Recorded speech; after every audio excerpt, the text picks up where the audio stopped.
Morning. All right. Ah, beautiful summer. Yeah. All right. Right way round. How do you think today went? Not as good as yesterday. Yesterday we finished P12, P14 in both free practice 1 and 2. And obviously it was dry as well, so that was quite nice. And then today the heavens sort of wanted to open. It's been biblical weather. So it's the first time riding the Suzuki in the wet, and that was for like 12 minutes in qualifying. But it was nice to actually just spin some laps in the wet and kind of get a feel for the bike. You've learned something. This is the whole point about this. If you were crashing because you're trying to prove to go faster, we wouldn't have learned anything. So actually, you being out there just doing those laps is learning. You know, the bike's still upright. You know, you go into the race this afternoon with you you've done good 4 laps on the way now. Yeah, I saw the end of the game. Saw the pens. You couldn't write what happened. So obviously we had our race was supposed to be at 4:45. It then got delayed. We went out. It then got red flagged. We went out again. Got red flagged because of the rain, and then we waited for 35 minutes. Then basically went back out, and then I crashed on the second lap, high-sided. But then yeah, I'm all good. And then I think the bike's taking a bit of beating, so I need to see what that looks like. But then yeah, we caught the pens, so happy with that. England got through, that was good. That was the highlight of the day. Yes, it is coming. Mark my words. We were supposed to go out after the Superbikes. They had a couple of delays because of crashes. And it looked like it was starting to dry for their race, so there was a dry line forming on the track, which then meant that my team was sort of going through the motions, getting ready to change to intermediate tyres, getting the suspension changed, and then we looked outside and there was a horrible grey cloud. So then it was a case of we need to then maybe not change twinners, maybe change some of the suspension to half wet, half dry, so then it's not as much of a mission to then change fully if it does rain or if it does stay dry. Obviously you saw us running around like idiots trying to get the thing changed. We didn't know it was going to pour it down with the rain or dry up completely. And clearly we run 2 different settings, completely different settings for wet and dry. When it's wet, you really need to soften everything off.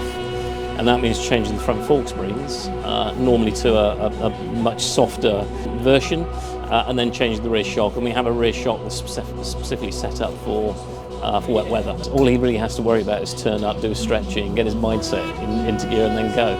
So yeah, and he does that normally late. I'll give you another back and just like, Just so I'm just gonna go put my and we're like, are you ready, Cam? And he's like, I'm ready, yeah.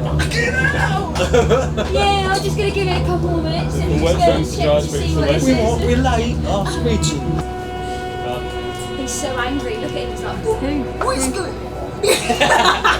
Because I always just think, well, whatever the conditions are, it's going to be what it is. So it's like, might as well just get loose, get warmed up. I'm there 3 hours beforehand worrying what the heck's going to happen, what the weather's going to be like, what settings we need in. all I can do is Marcus, have you got the back sprocket yet?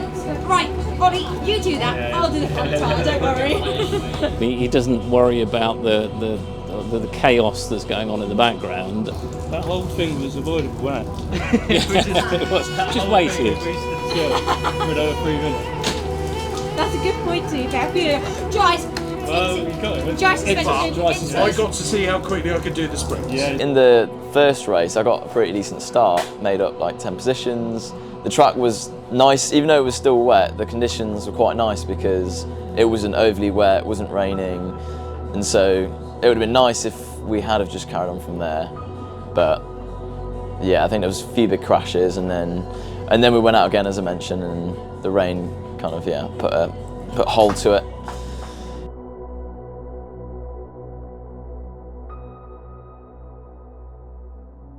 I'm a bit sore, which you kind of expect. It's motorcycle racing, so you're going to crash at the end of the day. It just happens. And when it does, it depends which parts get broken, but some of them can be quite expensive. Well, as a non-technical person, I didn't think it was that bad, but supposedly I think we've done something to the swing arm, we've done handlebar, we've done, I think, engine casing cover, hence why we've got a new one from GB Racing here. Rear foot peg, I know we've done that. There's a time element to it, there's certainly a cost element to it, and when you're running on quite a tight budget anyway, it does make it rather difficult. So it can be tough for a small family-run team. You know, you don't have all the budget to have all the spares that you possibly want and need when your rider smashes the bike up numerous times in a weekend. Cameron came in, did as usual. He said, yeah, it's going to be fine. It looks absolutely fine. And then we look at it a bit more closely, clean all the mud and grass off, and of course it's going to take quite a bit of work. So that's what the boys are doing right now. I would probably say £2 maybe. It's not horrendous. If we get away with 500-600 quid, I think we'll be lucky. We'll cut his and we'll just go with mine. Yeah. We'll cut his. Well, what was yours? I said 2k. But I think No, you're not at that level at all. I'll it up for the cameras there, I think. Could be up to 1,000. It depends what else we find. But no, I think 500-600 quid on that one. But that's still quite a bit of money, isn't it? Like, we're already on a bit of a shoestring budget this year, so having a crash obviously isn't ideal. Worst case, I think the biggest crash, I mean, touch wood, I'm not usually a big crasher, but the biggest crash I've ever had was about 4 years ago, and it was about £20,000. You can get a little bit caught up in, like, if I crash, then it means I might miss the season and what have you, so you can't get too caught up in it. The way I look at it is, if I reflect in like 20 years' time when I'm potentially finished with racing, how am I going to feel if I rode cautiously because I was scared that I might crash and then not be able to race for like a season? I probably wouldn't be very happy with myself if I did that. And then if that's in the back of your mind, it might just limit what you're doing on the track. So we budget for about 60k as it is, and that's like not including crashing, that's just for tyres, for all the mechanics, team setup, fuel, whatever it is. All those things add up to about that amount over the course of the year. I put in about, as much as I can, usually about 1,200 quid a month. Over, just out of every paycheck basically, just stick that in. On the one hand, it's like, well, stop racing and I could probably buy a house, but that's like no fun, is it?